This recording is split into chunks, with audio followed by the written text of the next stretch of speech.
Parliament సభ్యులు రఘునందన్ రావు గారిని మాట్లాడాల్సిందిగా కోరుతున్నాను.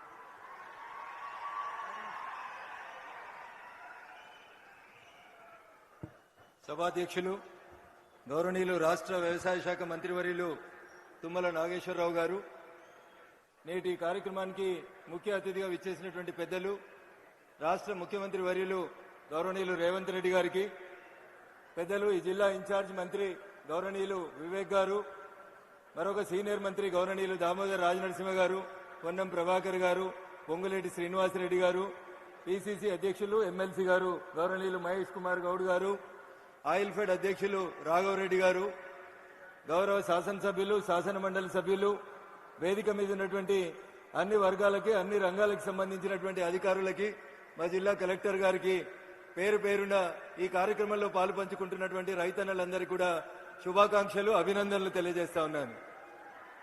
ఎద్దేడిసిన యువసం రైతేడిసిన రాజ్యం బాగుపడదని, తెలంగాణ రాష్ట్రం వస్తే తెలంగాణ రాష్ట్రంలో రైతన్నల కష్టాలు గోసలు తీరుతాయని, ఈ ప్రాంతం సస్యశ్యామలంగా మారుతుందని అనేక ఆశలు కలలు కన్నాం.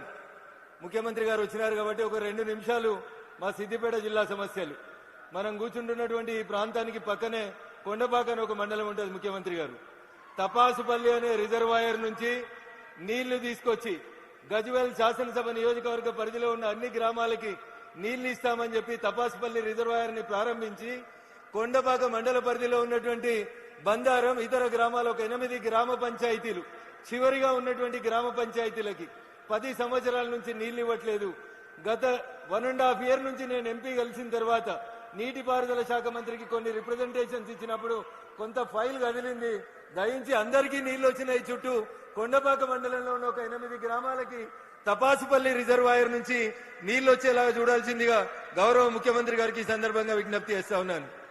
పిసిసి అధ్యక్షులుగా మీరు, అప్పటి భారతీయ జనతా పార్టీ రాష్ట్ర ప్రధాన కార్యదర్శిగా నేను మల్లన్న సాగర్ ప్రాజెక్టు నిర్మాణం జరుగుతున్నప్పుడు మేము ఆ ప్రాంతంలో ఉన్నటువంటి పల్లెల్లో నిద్ర చేసి మల్లన్న సాగర్ పూర్తయితే దుబ్బాక శాసనసభ నియోజకవర్గంలో ఉన్నటువంటి ప్రతి పొలానికి నీళ్లు వస్తాయని, నష్టపోయినటువంటి రైతన్నకి నష్టపరిహారం సరైన రీతిలో అందిస్తామని చెప్పి ఆ రోజు ప్రతిపక్ష నేతలుగా మేమందరం కొట్లాడటం జరిగింది. ప్రాజెక్టు నిర్మాణం పూర్తయింది. కానీ ఏ దుబ్బాక నియోజకవర్గం అయితే మల్లన్న సాగర్ 50 టీఎంసీల నీళ్లు కట్టడానికి భూమిని కోల్పోయిందో, ఆ దుబ్బాక శాసనసభ నియోజకవర్గంలో ఇంకా చాలా గ్రామాలకి కాలువలు రాలేదు, చెరువుల ద్వారా నీళ్లు అందించడం జరగట్లేదు. కాబట్టి దయచేసి ఈ 2 రిజర్వాయర్లకు సంబంధించినటువంటి అంశాన్ని ఇప్పుడు నేను మీకు ఒక రిప్రజెంటేషన్ ఇస్తా ఉన్న ముఖ్యమంత్రి గారు, హైదరాబాద్ వెళ్లిన తర్వాత దయచేసి నీటిపారుదల శాఖ మంత్రితో మాట్లాడి మాకు ఈ 2 రిజర్వాయర్లకు సంబంధించినటువంటి నీటి కోస తీర్చాలని, మొదటిసారి మీరు సిద్దిపేట జిల్లాకి, సిద్దిపేట ప్రాంతానికి మొదటిసారి వచ్చినారు కాబట్టి ఈ ప్రాంత రైతన్నల కష్టాన్ని మీ దృష్టికి తీసుకొస్తా ఉన్నాం. ఇకపోతే ఈ రోజు కార్యక్రమం రైతన్నలకు సంబంధించిన కార్యక్రమం. ఆయిల్ ఫెడ్ మనం పెట్టుకోవాల్సినటువంటి పామ్ ఆయిల్ మొక్కలకు సంబంధించి మొట్టమొదటిసారిగా తుమ్మల నాగేశ్వరరావు గారు ఖమ్మం జిల్లాలో ఈ పంటని బాగా అభివృద్ధి చేస్తా ఉన్నారు. సిద్దిపేట ప్రాంతానికి ఈ పంటను తీసుకురావాలని చెప్పి గత ప్రభుత్వ హయాంలో కొన్ని చర్యలు తీసుకున్నప్పుడు రైతన్నలు భయపడి ముందుకు రాక ఈ ఫామ్ ఆయిల్ చెట్టు పెట్టుకోవడానికి ఇబ్బంది పడుతున్నప్పుడు నేను అప్పుడే కొత్తగా గెలిచినటువంటి దుబ్బాక శాసనసభ్యునిగా నాకు పూర్వీకుల నుంచి సంక్రమించిన 16 ఎకరాల వ్యవసాయ భూమిలో పామ్ ఆయిల్ సాగు చేయడంతో పాటు మా దుబ్బాక రైతన్నలందరినీ కూడా ఖమ్మం జిల్లా అశ్వరావుపేటకు పంపించి సిద్దిపేట జిల్లా రైతాంగం పామ్ ఆయిల్ వైపు అడుగులు వేసే రీతి లోపల మేము రైతన్నలకు ఆ రోజు చేదోడు వాదోడుగా నిలబడ్డాం.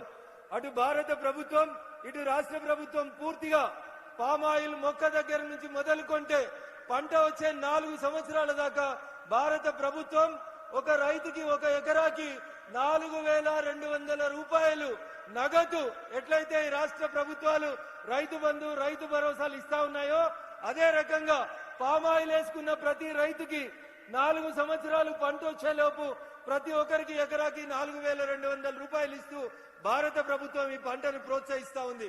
అన్నా చాలా మంది వేసిరు, ఇంకా మేము వేయాలన్నా? ఇప్పటికే తుమ్మల గారు తెలంగాణలో 3 లక్షల ఎకరాల్లో వేసిరని చెప్తున్నారు. ఇంకా మేము వేస్తే పామ్ ఆయిల్ పంటకి రేట్ వస్తుందని చాలా మంది రైతులు గ్రామాలకు పోయినప్పుడు అడుగుతా ఉన్నారు. దీనికి నక్కల భయం లేదు, కుక్కల భయం లేదు, అడవి పందుల భయం లేదు, అతివృష్టి భయం లేదు, అనావృష్టి భయం లేదు, దొంగలు ఎత్తుకపోరు. ఎవరు కూడా ఈ పామాయిల్ చెట్లను నాటినప్పుడు మనకి ఏ రకంగా అటు ప్రకృతి గాని, ఇటు మనుషులు గాని, అటు అడవి జంతువులు గాని నష్టం చేయకుండా ఈ పంట అన్ని రకాలుగా సురక్షితంగా ఉంటది. కాబట్టి ఇంకా ఎంత వేసినా భారతదేశం 2014 నుంచి ఇంకా పామాయిల్ ని దిగుమతి చేసుకునేటువంటి స్థితిలోనే ఉంది.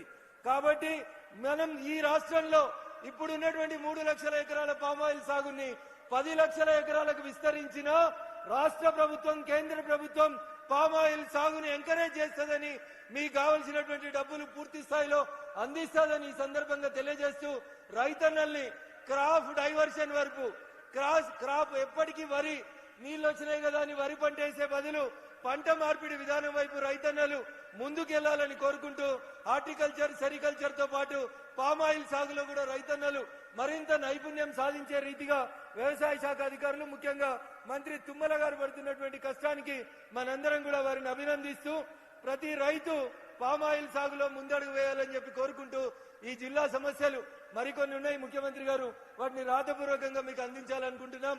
ఉదాహరణకి గజ్వేల్ కి రింగ్ రోడ్ అని వేసిండ్రు, 10 ఏళ్ళైంది రింగ్ రోడ్ ఇంకా పూర్తి కాలేదు. ముఖ్యమంత్రి గారు కొంచెం ల్యాండ్ ఎక్విజిషన్ 2-3 సమస్యలు ఉన్నాయి. గజ్వేల్ కి సంబంధించినటువంటి ఆ రింగ్ రోడ్ పూర్తి చేయాల్సిందిగా కోరుతా ఉన్నాం. అదే రకంగా నేను గతంలో ప్రాతినిధ్యం వహించినటువంటి దుబ్బాక శాసనసభ నియోజకవర్గం రాష్ట్రంలో అనేక రకాలుగా కొంత వెనుకబడి ఉంది. భవిష్యత్తులో ఏమైనా పరిశ్రమల్ని మంజూరు చేయడానికి అవకాశం ఉంటే దుబ్బాక శాసనసభ నియోజకవర్గాన్ని మీరు ఎట్లయితే కొడంగల్ వైపు ప్రతి అంశాన్ని మీ వైపు డ్రైవ్ చేసుకుంటా ఉన్నారో, అట్లే మా దుబ్బాక వైపు కూడా ఓ కన్నుంచాలని దయచేసి, కుడి చేయి కొడంగల్ అయితే ఎడమ చేయిని కనీసం దుబ్బాక వైపు చూపించాలని ఈ వేదిక ద్వారా గౌరవ ముఖ్యమంత్రి గారికి విజ్ఞప్తి చేస్తూ, కొన్ని రోడ్లు, కొన్ని కాలేజీలు మీకు వినతి పత్రం అందజేస్తా ఉన్నాం, దయచేసి వాటిని మంజూరు చేయాలని ఈ వేదిక ద్వారా గౌరవ ముఖ్యమంత్రి గారిని కోరుకుంటూ, అవకాశం ఇచ్చినటువంటి వేదిక ముందున్నటువంటి రైతన్నలందరికీ కూడా కృతజ్ఞతాభివందనాలు తెలియజేసుకుంటూ సెలవు తీసుకుంటా ఉన్నాను. జై హింద్, జై భారత్.